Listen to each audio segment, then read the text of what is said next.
So hello everyone, this is the Vogue Busters Bootcamp podcast. My name is István Kovács. I'm the host of the very podcast. I am representing the Center for Fundamental Rights, but today I have some precious guests here with me. Very first of all, Ms. Anna Velis, who happens to be the president of the Berg Foundation. Thank you for accepting our invitation.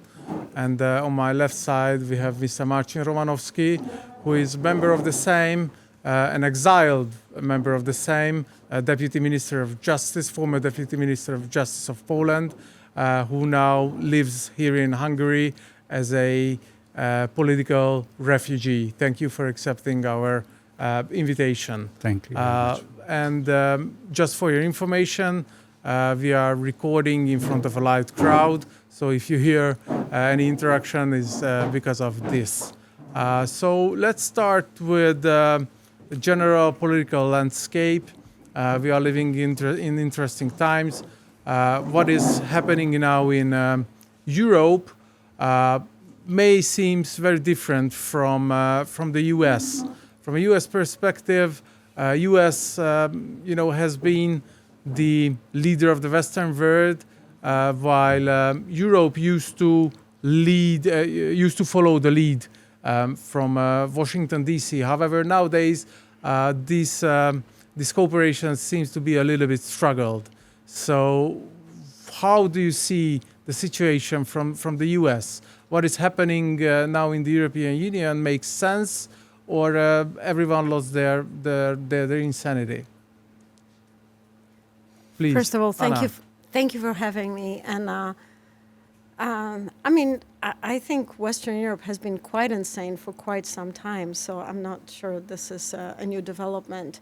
But you said that the U.S. is possibly no longer the leader. I don't think there are many friends and colleagues from the U.S. In the audience, so they may be wanting to weigh in, but I don't think there is quite a loss of interest. I think what happened was something like benign neglect. The U.S. was supporting Western Europe, or extending its defense umbrella without really asking for much. And Western Europe, meanwhile, having no expense that was ginormous for the American taxpayers, just started striking out on its own and pursuing policies that were not necessarily good for the United States. Anything from wars to thinking maybe it's a good idea to start competing with the United States, while the U.S. is to a certain extent literally supporting Europe and keeping it safe. So I think this is a moment where a lot of Americans are asking, wait, what's in it for us? Why are we even here? What are we doing here? And what are we getting out of it except for a ton of grief?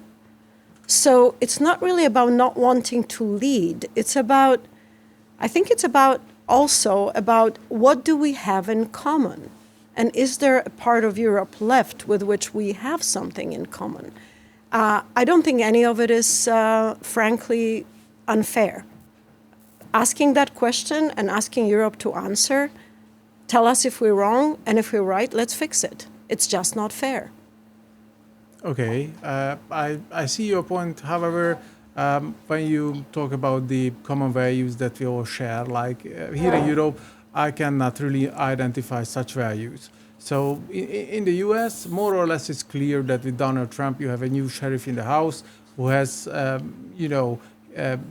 who is representing the interests of the United States. However, it seems to me that Europe doesn't really know their own interests. So there's nothing. They are totally clueless what to follow.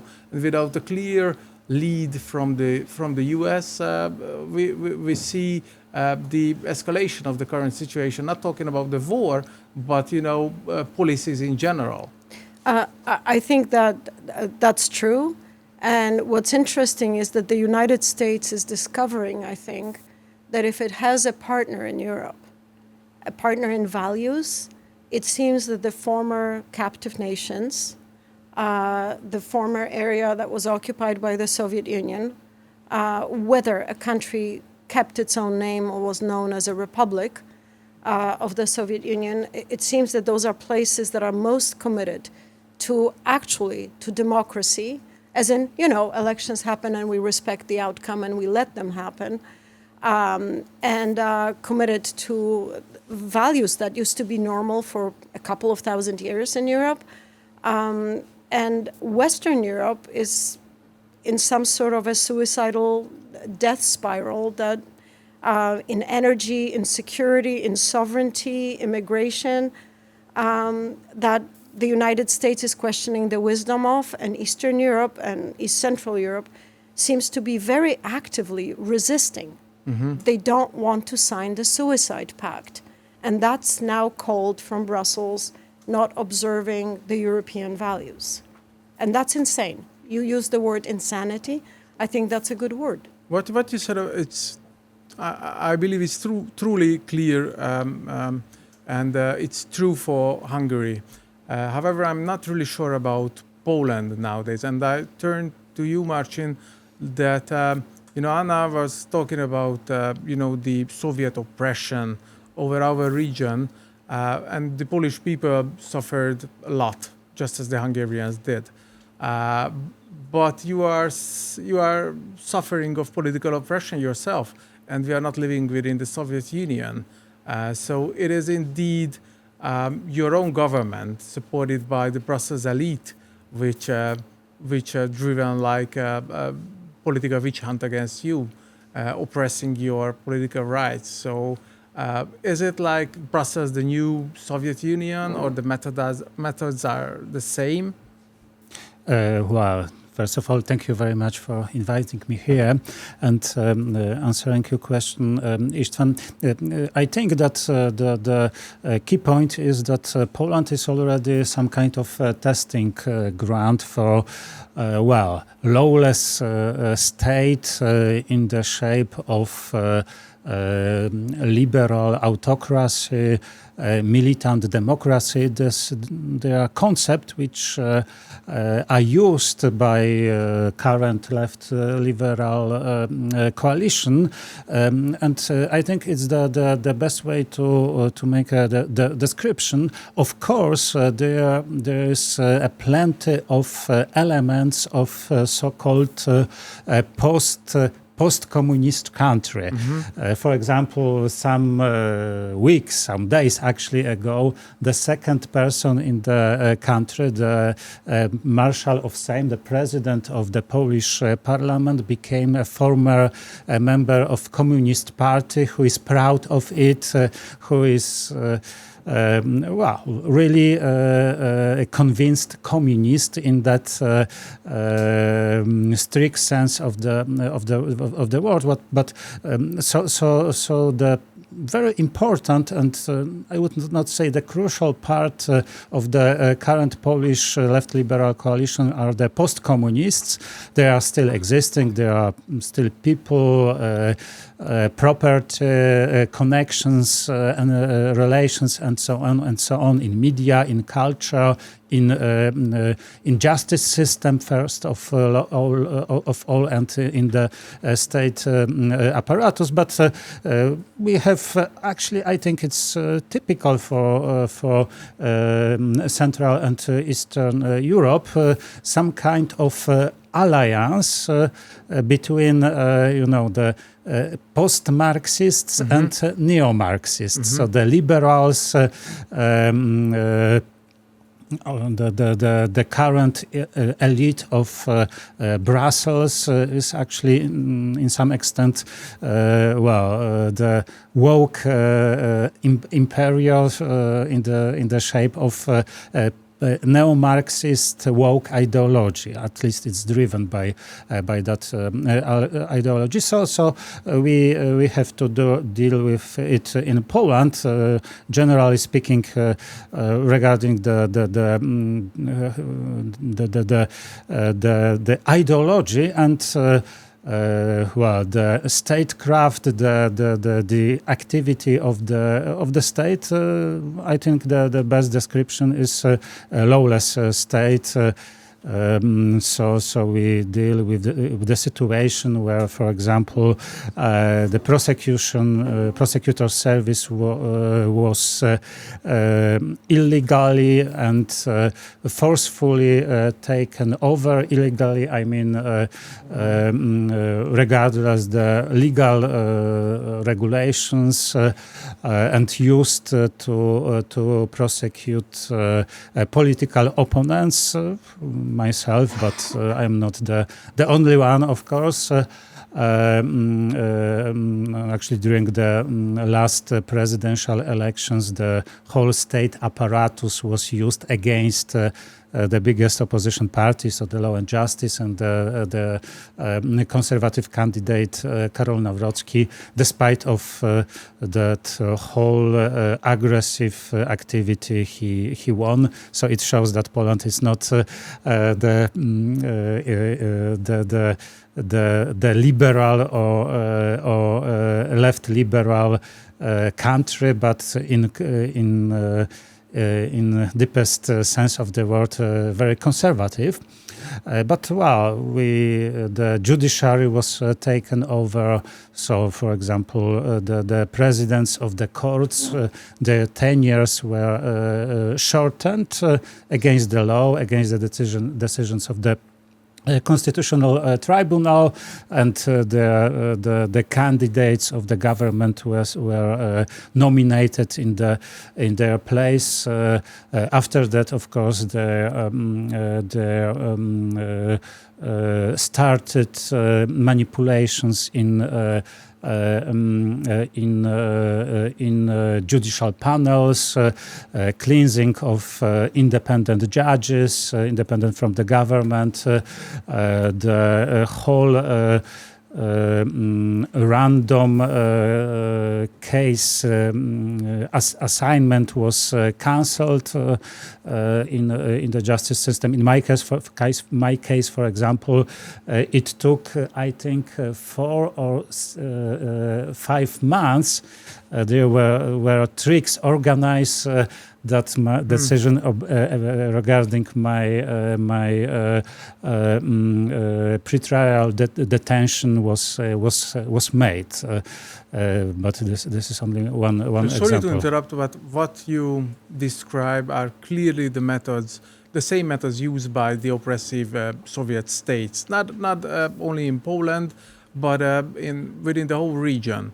And it's very interesting what you are saying, that in Poland, the old school Marxist and the, let's say, new school Marxist acting hand in hand together, supported by the Brussels elite. And it's very warning for us Hungarians. And I don't want to focus this conversation on Hungary, but we're going to have elections next year. And the situation is very similar when we have an opposition party, and the members of for an external eye, maybe they don't seem to be neo-Marxists. But I'm pretty sure that to an external eye, Donald Tusk, for example, he's not a neo-Marxist. However, it is a fact that the methods they are using when they come into power are the very same. So I think what is happening now in Poland are really threatening for us Hungarians. But let's not focus on only Hungary, but let's talk about the region. If I may, please. Just one thing. The role of Brussels cannot possibly be overstated. Mm-hmm. None of it would happen without Brussels. And whatever is happening in Poland is a result of somebody like Tusk, or you don't want to talk about Hungary, but I just got here. Please. And I'm actually kind of interested. When I think about Peter Magyar, your candidate, I don't think this is organic opposition, just as Tusk was not Poland's organic opposition. These are people who are relevant because of the money and the places that are being carved out for them in Brussels. So somebody like Tusk, he lost, because I'm just thinking about the path to power, which we're now watching in Hungary. possibly, potential path to power. Tusk lost elections. What was the first thing that happened?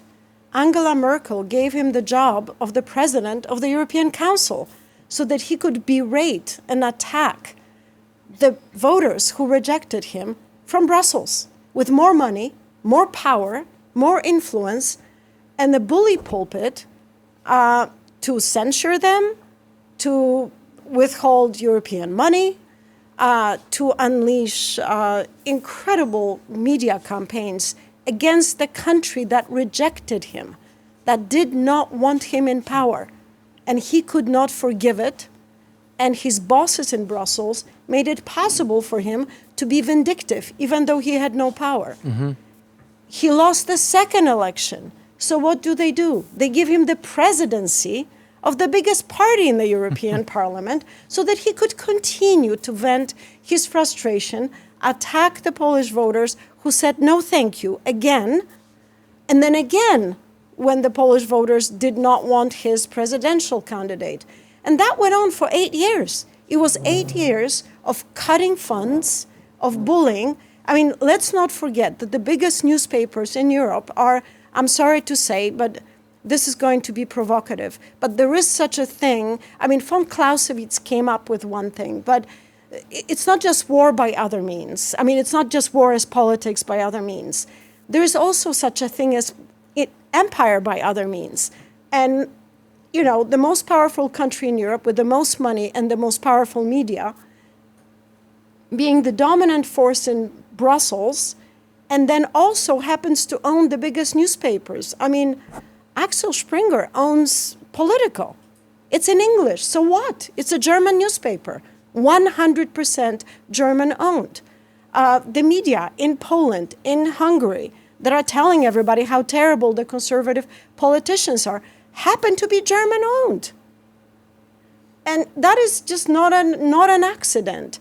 And as far as the method, going after everybody through the judiciary, I was in Israel this February, and somebody did a presentation for us. It was a judge, a woman.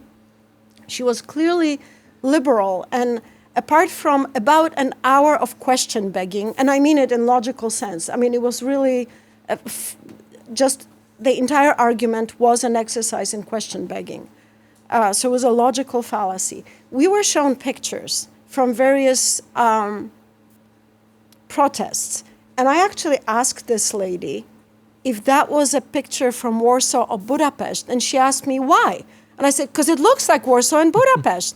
She said, no, it's Tel Aviv. Mm-hmm. And I said, how interesting. Do you get your props from the same place? Because I think that all the conservative countries, or all the countries where conservatives are in power, seem to be getting the same treatment. There is literally one script, one prop shop, and one method, and the method is international. The pressure is international, highly coordinated, highly orchestrated, and focused at this one small country at a time. And right now, you are dealing with somebody who is enabled from Brussels, and the reason why all the things that Marcin described are happening to him is because it's payback time. Brussels doesn't like independent sovereign states that do their own energy policy, that want to decide on their borders, that say that, well, we kind of like our culture, our anniversaries, our holidays, our language, our songs, you know, we're kind of partial to keeping them. They don't want it. Mm-hmm. They also want to offload the excess of migrants that they took. You didn't. So there is all the space in the world. Why shouldn't you be made to take them? It doesn't seem fair. They have so many. You have so few. Take some. This is going to be the payback. So this is a very good interpretation of what is happening, and the similarities between, you know, the Hungarian situation and the Polish situation cannot be more clear. I mean, you know, Brussels fought a lawfare against Poland within the past years, and as soon as Donald Tusk took over the power, the rule of law became, you know, flourishing. in the eye of No, Brussels. they like And there's nothing they don't like. They haven't seen a thing they the don't financial blackmailing is another important factor. And Peter Magyar here in Hungary promising that if he gets into power, the funds Brussels blackmailing us with will be opened once again, just because of him getting into power. And the very same campaign promise has been made in Poland as well. To Tusk. With Donald Tusk. So yes, I think it's a very good interpretation. However, when we talk about forming a real counterbalance against this international globalist force represented here in Europe by the Brussels elite, I think we cannot only focus on Hungary nor Poland.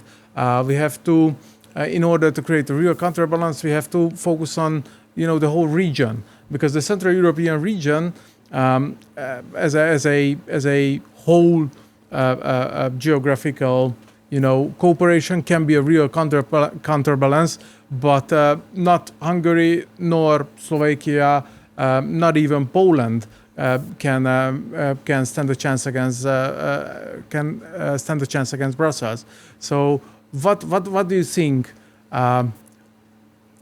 Can we really overcome our differences and act together in order to stop this madness coming from Brussels? I mean, It's I a think very that difficult question. It's a complex one, but it's very important. Please, Anna. I don't think that there is a choice. I think that, in fact, the only way the West can go on is if it sticks together.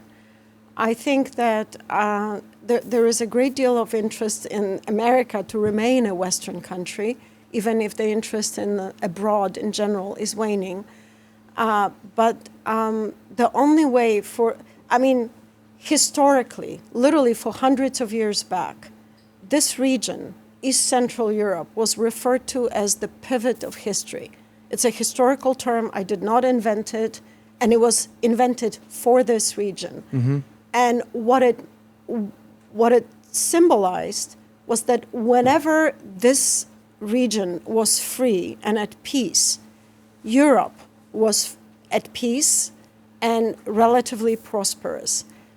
Whenever this region was war-torn or partitioned or was disappearing or conquered, the rest of the continent was not doing well. And when I mean the rest of the continent, I mean, everybody, minorities and majorities.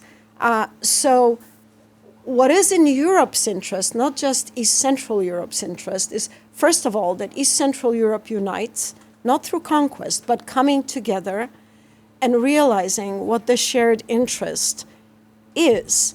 The shared interest is, first of all, retaining independence, having a more rational energy policy, not focused on the planet, but focused on the needs of the people.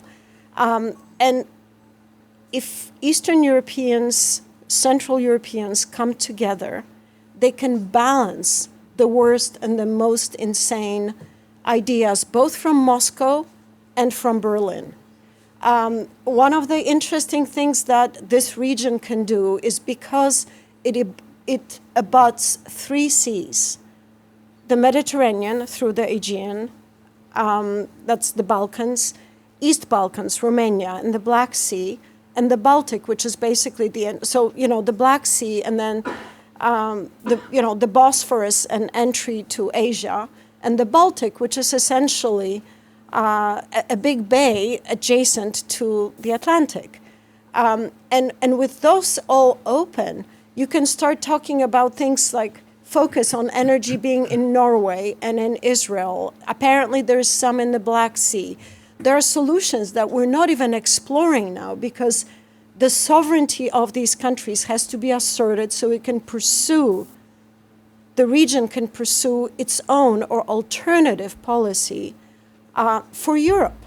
Moreover, if the United States is interested, not as the states, but as businesses, in investing in this region. There is a potential for the US to make it more difficult to Brussels to blackmail the region. Sorry to interrupt, but is it clear for the current U.S. administration? Because what you described is very logical to a European eye, but is it to an American, bureaucrat sitting within the administration dealing with the region, and getting socialized by left-wing liberals, blaming Hungary as well as Poland of being anti-democratic, and so on and so on? I think I'm going out on a limb here a little, but why do you think President Trump, after the Europeans excluded Poland or Hungary from the discussions about Ukraine and came to see him without them, he made a point of meeting in September with the newly elected president of Poland, and a month later he met with Prime Minister Orban, not in a company of 30 other people, but alone. And in both cases, those are leaders whom he endorsed, supported. He's vocal about endorsing them. He still talks about Nawrocki, about the guy I supported when he was running. So I don't know about bureaucrats. No, I'm sure the bureaucrats don't think about it. I think that the president who got involved in 2017 into co-creating the 3Cs initiative and is now back in power, just judging by how he behaves and, again, with whom he meets, yes, I think he sees it. Now, the question is going to be, will the region seize the opportunity? Nobody will do it for the Hungarians or for the Poles or for the Lithuanians. And there is so much bad blood. There is so much jealousy. There is so much childishness and stupidity that the real issue will be, no offense. Yeah, but I think first of all, Poland has no offense, seriously. But like anywhere, in any region. I totally understand that. So no, I meant no offense. Something came into my mind when listening to your about words. Stupidity. No, about bad blood and being childish. That the president of Poland, President Nawrocki, recently openly cancelled a meeting with Prime Minister Orban, a meeting which was never really, officially scheduled, and still he cancelled it. So I don't know with these kind of communication, such a cooperation that you just described is possible. But maybe Marcin, you have some thoughts on this. We have to discuss these issues without emotions, because there is really a huge level of emotions in our region. The communists, the old communists from Russia, or the banderists from Ukraine have Polish and Ukrainian blood on their hands. But I think we have to discuss this issue calmly and with this political realism we were spoken about. And I think that only then will Poles stop being provoked by only one photo. But actually, on the other side, the Hungarians could better communicate their foreign policy, which is based on the geopolitical situation. So a landlocked country without access to safe energy sources, as was mentioned before.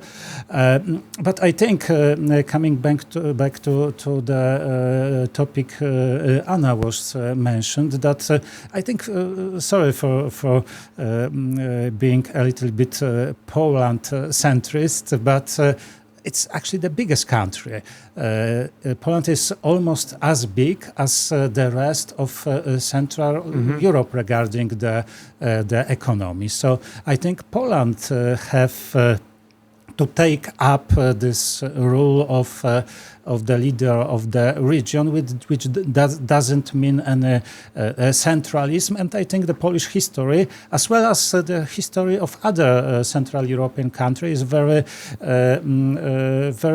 important in this regard, because our growth in the history wasn't made by colonialism or any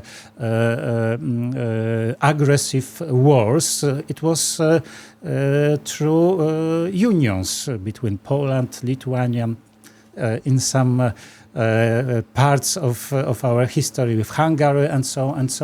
So I think we have good possibilities to cooperate, but we should be as Central Europeans convinced that we could manage it, and that's the first issue. Of course, Poland has access to Baltic Sea. It means to Atlantic directly, so access to independent energy sources. We have our own energy sources, like for example coal in Lublin region, the biggest resource of this energy resource in Europe, one of the 3 biggest, for example. So we have everything we could put on the table and just make a deal. You know, believe me, I would have no problem with having a strong Central Europe and having a strong Poland leading the cooperation, but I don't really see the current administration has the willingness nor the power or the competence to do so. However, I think we all agree that such a cooperation would be fruitful, and this is the only solution if we want to save Europe. And we already started to run out of time, but I really want to cover another topic which is really intertwined to the topic we just discussed, the strong Central European cooperation, being the war in Ukraine. And as far as I understand, until the war is not over, we have no chance for such a cooperation. But the ceasefire, hopefully the peace seems to be getting more and more approaching. Hopefully we're going to have a Budapest summit within the near future, dealing with the current situation. So how do you see the chances of having ceasefire or peace? And how do you see the topic of peace intertwined to the cooperation of Central European we discussed? Is it a precondition or? I mean, I think that there are 2 ways to look at it. I don't think that the war can go on. I don't think it's fair of Brussels to keep egging the Ukrainians on to fight until the last Ukrainian, basically. It's very generous of Brussels, but they're not the ones dying. I do understand it looks like Western Europe would much prefer to get the rare earth minerals and deal with the Russians before the Americans do. It doesn't matter how it's cloaked rhetorically. I think it's literally a competitive response to somebody getting first what they would like to have themselves. I'm not sure if the precondition is peace. One precondition that certainly is there is for Poles and Hungarians, because that is where the division now is, and it started with the war, so it's been since basically February, March 22. The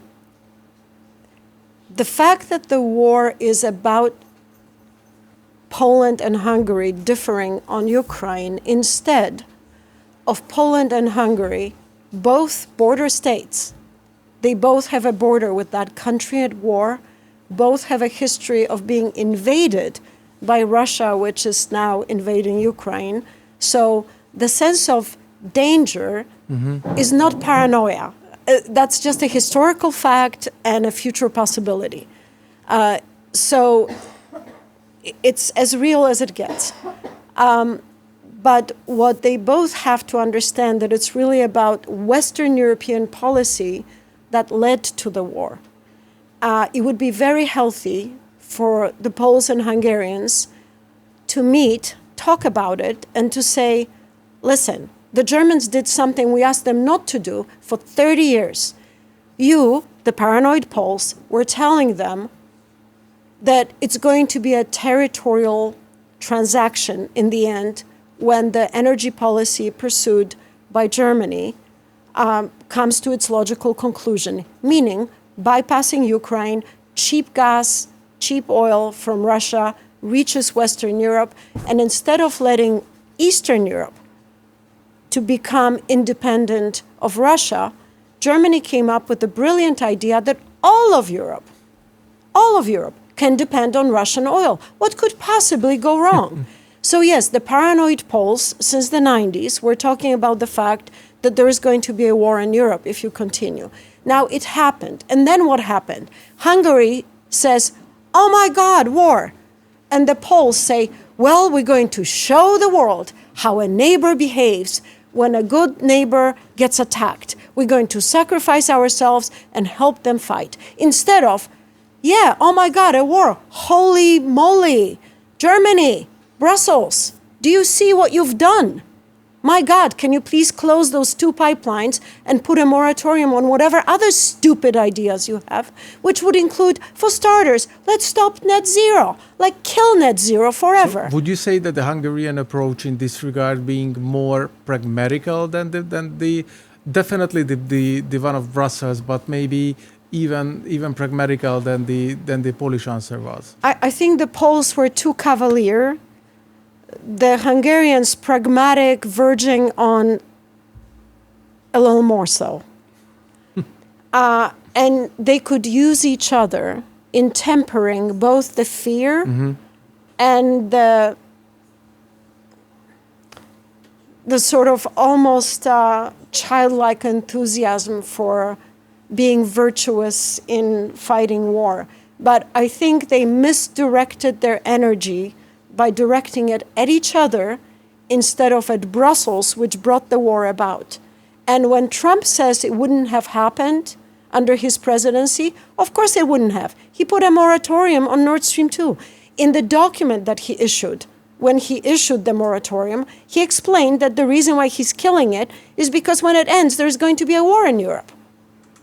I mean, he literally said that Ukraine is threatened, Eastern Europe is threatened, and that's why he doesn't want the Germans to continue. And since we, American taxpayers, are paying for German defense, with all due respect, it's not their problem, it's not their choice. If they're paying for themselves, knock yourselves out. But they're not. They're just not. And at the same time, they're telling the U.S. whether the U.S. should be doing what it needs to do with Venezuelan drug traffickers, whether the U.S. should be doing what it wants to do in the Middle East. But the U.S. is not supposed to reconsider how it deals with Europe. Oh, no, that we should just keep paying. No, I'm sorry. And we have to remember that Ukraine is just, sorry for that comment, but a buffer between Russia and Central Europe. And the bigger and stronger, the better. Exactly. So that it plays its role, but not shape some kind of danger against Poland and Hungary, which we and know Lithuania from and Finland, exactly and, as well from the geopolitical point of view, and Romania. I'm sorry. Typical ally of Germany. So we don't have to discuss from the point of view of Brussels, Kiev, or any other capital, but from the point of view of Warsaw and Budapest. Well, together. except you asked a very specific question: is peace a prerequisite? I think a reality check is prerequisite. It will make peace easier, and then tactical disagreements between Poland and Hungary will be less important if we start with strategic clarity on what sort of conflict we're in, what caused it, what do we need to stop it. So I think that is more important than negotiating peace first. I think you just said the best conclusion, the more because we totally ran out of time. So I am happy to have you both here with me. And this was our Vokebusters Bootcamp podcast. Thank you very much. Okay. Thank you very much for both of you.